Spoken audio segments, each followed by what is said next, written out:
My name is David Farlow from Minnesota, Minneapolis. Thank you, Warren and Charlie. A few minutes ago, you mentioned the importance of learning from history.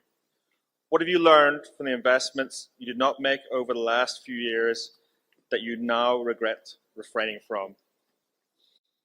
Well, the mistakes we made, and we made them, some of them big time, are of two kinds. One is when we didn't invest at all in something that we understood that was cheap, maybe because we weren't even working hard enough at looking at the whole list, or because for one reason or another we didn't take action. And the second was starting in on something that could have been a very large investment and not maximizing it. Charlie is a huge believer in the idea that you don't sit around sucking your thumb when something comes along that should be done, that you pour into it, and that's generally what we've tried to do. But there have been times, and it's usually happened when I've started buying something at X and it went up to X plus an eighth or some intolerable amount like that, and I quit or waited for it to come back, and we missed in some cases billions of dollars of profit because of the fact that I'd gotten anchored in effect to some initial price when I could have paid more subsequently, and it really was inconsequential.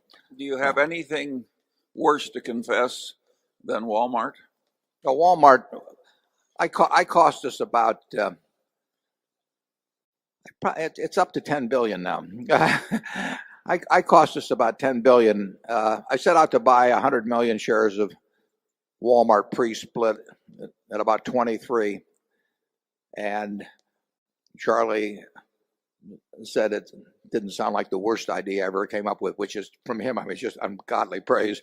And then, we bought a little, and then it moved up a little bit, and I thought, well, maybe it'll come back, or what? Who knows what I thought? I mean, only my psychiatrist could tell me.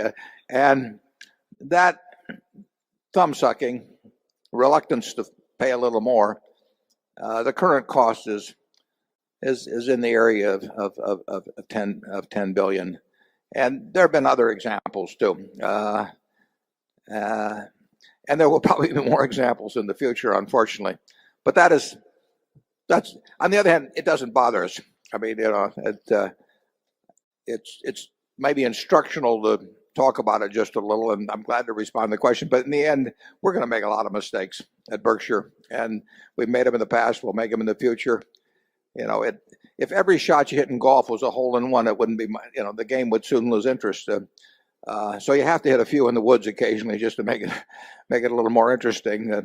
We'll try not to do that too often, but those will be the kind of mistakes we make. We probably won't make the kind of mistakes, although we made one with Dexter Shoe, but we probably won't make the kind where they cost us a ton of money. There'll be much more of omission than commission, I think you'll find in the future. Charlie, you want to add any more? Yeah, at least we are constantly thinking about the past occasions when we blew opportunities. Since those don't hit financial reports, the opportunities you had but didn't accept, most people don't bother thinking about them very much. And at least that is a mistake we don't make. We rub our own noses in our mistakes in blowing opportunities, as we just did. Okay, number two.